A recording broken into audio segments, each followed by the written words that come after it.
Hello, everyone. Today I'm very excited because I'm talking to Pearly. So, Pearly, how many languages have you learned, and when did you first start learning English?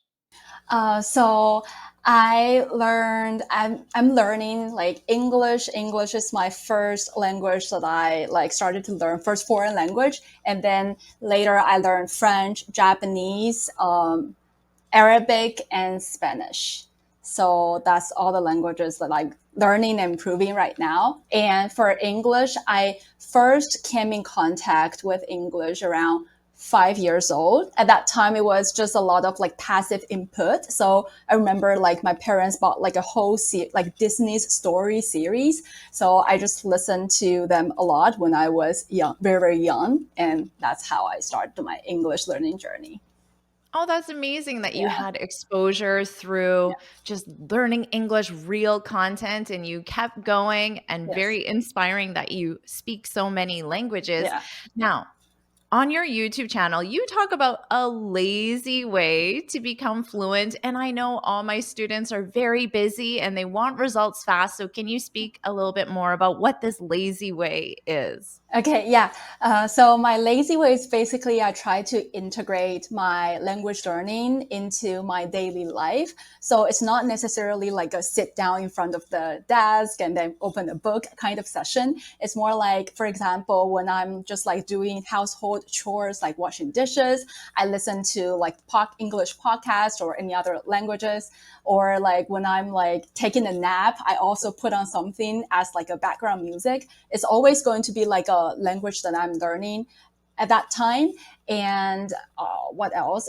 For example, when I'm like doing exercise, I also listen to a lot of like things.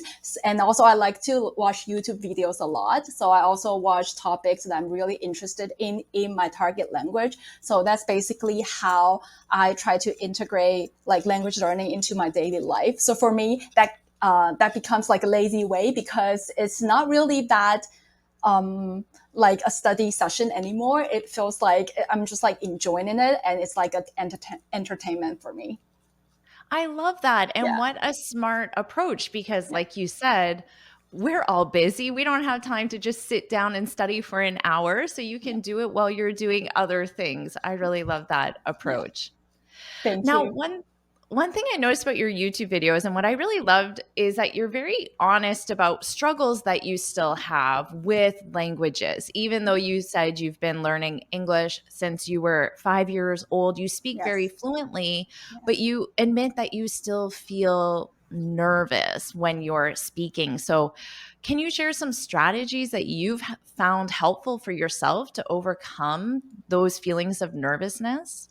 Yes. So I still like to be honest. I still just like you said. I still feel quite nervous when I'm speaking like a foreign language, even if it's in English. Like right now, I still feel like sometimes I need extra time to think. Oh, what's the next sentence I'm going to say, and then am I going to make it like a correct sentence or not? But one thing I would really suggest you to try is to try when you first start speaking with others, you can try to memorize some useful phrases and like an opening talk or like phrases that you use often in your mother tongue. So like when you got really nervous and your mind goes blank, you could just use the phrases that you memorize right away. And I think sometimes after you say something, like it helps already helps ease your nerves a lot, and you will feel better and easier for your mind to come up with more sentences to say. So I would say just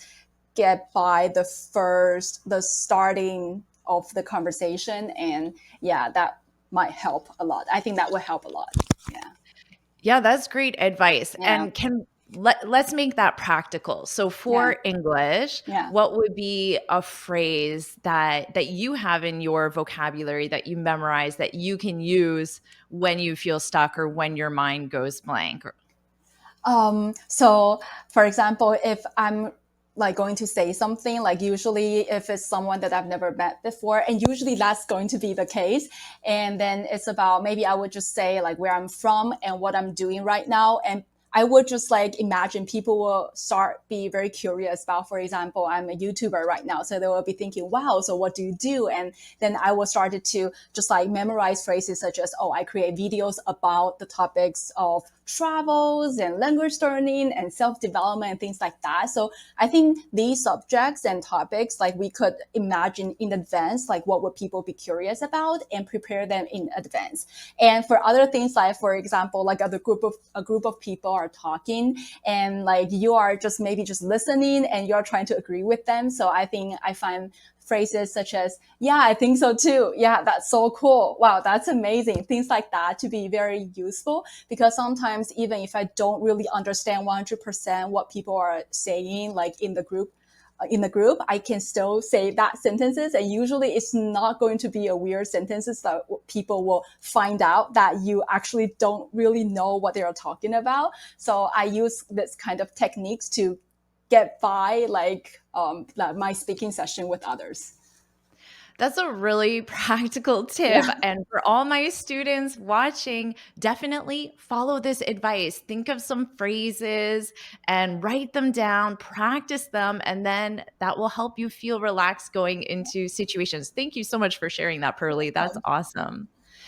Now, also, you have these videos on YouTube, which I absolutely love, Yeah. where you are practicing speaking and you're doing it alone, but you're Yeah. practicing speaking in a foreign language. And a lot of my students say that I can't improve my English because I don't have anyone to speak to. So, can you talk about your strategy for practicing your speaking alone without anyone? Yeah, so I think one misconception a lot of language learner has is that we need someone to practice speaking with, but a lot of time you can actually do it yourself. For example, you can start talking to yourself. I know it's not going to be something that is that easy when if you have never tried it before, but I would really suggest with the technology we have right now. For example, right now I often use ChatGPT to generate some sample conversation for me, so I could just like refer to it and start practice conversation using like the sentences ChatGPT generate. And I think talk to yourself is probably, I think it is one of the best methods when you have no one to talk to practice your speaking with. Because I think speaking skill is the coordination of your, how do you say, like your brain, your mental efforts and also your physical efforts that you have to pronounce it. And then your brain has to think of a sentence, form a sentence, but you don't necessarily need someone to practice these two skills. So as long as you let your mouth actually open and try to say something and try to form sentences in your head, then you are already practice speaking. Actually, like you don't actually need like a person there to be with you to practice. And sometimes I think there are advantages of practice speaking with yourself as well. For example, if there's someone with you, if he or she is a native speaker, you might get very nervous and you couldn't even say a sentence. But when you are speaking with yourself, you won't really feel nervous, I suppose. So you will feel like more comfortable saying a lot of things and just like trying to, yeah, just generate and form different sentences and pronounce it out loud. So I would say you could really like try that out yourself. Yeah. Well, that's an excellent strategy since most of my students don't have anyone to speak to, even Yeah. when they live in a country with native speakers. Still, you're not just out and about talking to people all day. Most people are just sitting in an office or sitting in a room. So that's a great strategy. Yeah. Now, you mentioned using ChatGPT. Mhm. Can you give us a specific prompt, what would you enter into ChatGPT first to generate this conversation? So my students can open up ChatGPT and try this themselves. So I usually use like very simple prompts. For example, just give me a conversation with like two friends meeting each other for the first time and give me a simple one, not like a difficult one, something like that. Then yeah, it will all like just like give you a lot of like versions of it. So like the prompt itself doesn't have to be that complicated, I feel like, because ChatGPT is very smart. Yeah, absolutely. Yeah. So you get ChatGPT to give you the conversation, and then do you read Yeah. the first line and then imagine you're answering the question, or how do you use that to actually practice speaking? So I usually do it like two ways. First is that I only ask ChatGPT to generate like the line for one person, like my partner. But Mhm. sometimes when I couldn't think of too many sentences, I also ask ChatGPT to generate like two people, like lines for two people. So like when I don't want to think too much and I'm really tired, I just read along the whole conversation from like, let's say like Mary and Tom, like the whole conversation that ChatGPT generated, and then just like read it out loud, and that's all. Yeah. Well, that's a great strategy. Mm, It's free. You're mm, practicing your speaking. You mm. don't need a partner, and you're learning vocabulary, grammar, and expressions at the same time. So, what a great approach that everyone should try today. Yes. Yeah. Exactly. Yeah. Now, thinking about speaking, a lot of my students will send me messages and say, Jennifer, I've been learning English my whole life, maybe since I was 5 years old. I can understand native speakers, I can read, I can write, but when I open my mouth, the words just don't come out. What advice would you give to those students?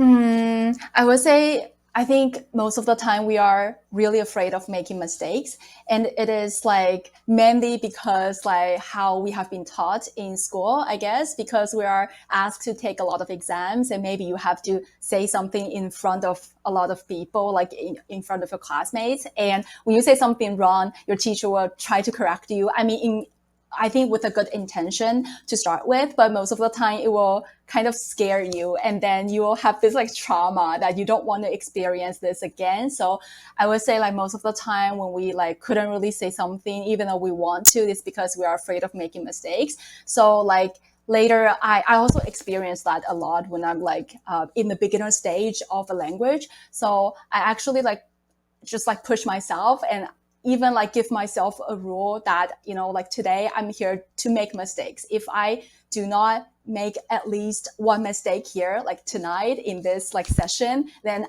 I'm not reaching my goal. So I'm not like, my goal is never like I couldn't make any mistakes tonight. I have to make perfect sentences all the time. It's never like that. It's always like I need to make at least one mistake today, and that's the end. Like that's the goal of like my language learning that day. So yeah, I use that kind of like mindset to push myself to make as many mistakes as possible, because this is how you can actually say something when you're practicing speaking with others, because it's just so difficult, especially when you are talking with a native speaker. They speak really fast. You really don't have time. It's not like when you write or when you listen, you have more time to think through it and then to check whether like you understand it or not, or like your grammar and things like that. Like when it's like very fast, then you have to just make mistakes to make yourself to improve. Yeah. That's very powerful. I'm here to make mistakes. I'm here to make mistakes. I think everyone should write that down, remember it, say it every day, not just with languages, with anything in life, anything that you're trying to do. Because if you're not making mistakes, like you said, you're probably not trying very hard. You're probably not pushing yourself. That's very Exactly. powerful. I'm Yeah. here to make mistakes. Wow. Yeah. Thank you for Yeah. sharing that. You're welcome. Now, speaking about mistakes though, Mm, what about these students who just they can't get over this fear of being judged by native speakers, or this mm, fear that if they make a mistake, they're not going to get the job, or they're going to get fired, or something really bad is going to happen if they make a mistake. What strategies have you used to overcome that fear, just to push that a little more so students do feel more comfortable to get out there and make mistakes? yeah, it's a really good question. And I think it's definitely something that is not that easy to overcome. But one thing that I would try to imagine is that if this person that I'm talking to is also learning like a second language. For example, if this person is learning my native tongue, which is Mandarin, would I care that this person make mistakes? I probably wouldn't care that much. And I would think that this person is very brave, and then like he or she is willing to try to actually speak such a difficult language. So I think with this mindset, I will feel more at ease when I am going to speak with people. And when I actually make mistake, I would feel like most of the people would just understand it. And there are going to be some people who just wouldn't understand it and feel like, how could you make such a simple mistakes and things like that? There are always going to be people like that, but I would just ignore that kind of people and like basically think that, oh, those kind of people, they just don't understand the difficulty and challenge of learning a foreign language. So yeah, that's basically how like the mindset that helps me to overcome this kind of fear of trying to speak with someone in their native tongue. Yeah, especially when I'm still in the beginner stage. Yeah. That's a powerful strategy because you're right. If we all imagine ourselves as Mm. the native speaker Yeah. and someone talking to us who made a couple grammar mistakes, Mm. what would our personal reaction be? Exactly. And most of the time, Mm. it's not going to be what we imagine the other person's reaction is. So that's a very powerful strategy. Thank you Exactly. for sharing that. Now, if my students were only going to do one thing this week to improve their English fluency, to improve their English confidence, what would you recommend they do? I would definitely recommend doing shadowing practice because I really like this practice myself. For those who don't know what shadowing practice is, basically, it's like, to put it very simple, is that you pick like either an article with an audio version of it, or like a video. I think it would be easier that with a topic that really interests you, and then like also with subtitles, and then you just like follow along with it. You can pause it, and then just like repeat after it, and then you just do it again and again and again. And I really like to do this practice because I think it's a great way to practice my pronunciation, and also it really helps me to be more confident with myself, especially when it comes to speaking, because I think the more you speak, and then the more you are used to pronouncing like this language, English, then it's easier for you, like when you actually meet someone in real life, to open your mouth, because you will no longer feel like it's that scary, and then you will realize that your pronunciation is actually not that bad after you practice this like shadowing practice. So I really like this practice myself, and I would really recommend it to everyone. So shadow someone, find a audio or video clip, listen to a short section, pause it, and repeat it out loud. Yes. Emphasis on Oh out yes. loud. Yeah, thank you for emphasizing on that. Exactly. And how do you find these clips or audio that you listen to? I usually just try to look for it on YouTube, and then I just type in, for example, I like travel vlogs, or like talking kind of like self-development related topics. So I just look for that kind of videos. But I would say for beginners, I usually look for channels that specifically teach that language, like teach English, because the host in that case usually speaks slower, so it's easier to follow and shadow after this person. Yeah. Okay, that's great advice. So, as a beginner, Mhm. focus on language teachers because they Yeah, speak slower. And then, as you get more advanced, focus on real content that you're interested in. exactly. Yeah. Excellent advice, everyone. So make sure you commit to shadowing practice. Put shadow in the comments so we know you're committed. Now, Pearly, you have an awesome YouTube channel. I love watching your videos. So tell everyone a little more about where they can find you and what they can expect on your YouTube channel. So I in my YouTube channel, it's called Bao Bao Pearly, Bao and Pearly, my name. So I make a lot of like language learning videos, and also travel vlogs when I get the opportunity to travel abroad, and also self development topics. I really like interested in those topics. So that's basically the three main categories that I do in my channel right now. So yeah, just feel free to come. Just like join my little community in my channel, or you could also find me on Instagram and other social media. So yeah, thank you. I'll put that in the description so everyone can easily find Pearly. Well, thank you so much for being here and sharing your advice with my students. Thank you so much for your invitation.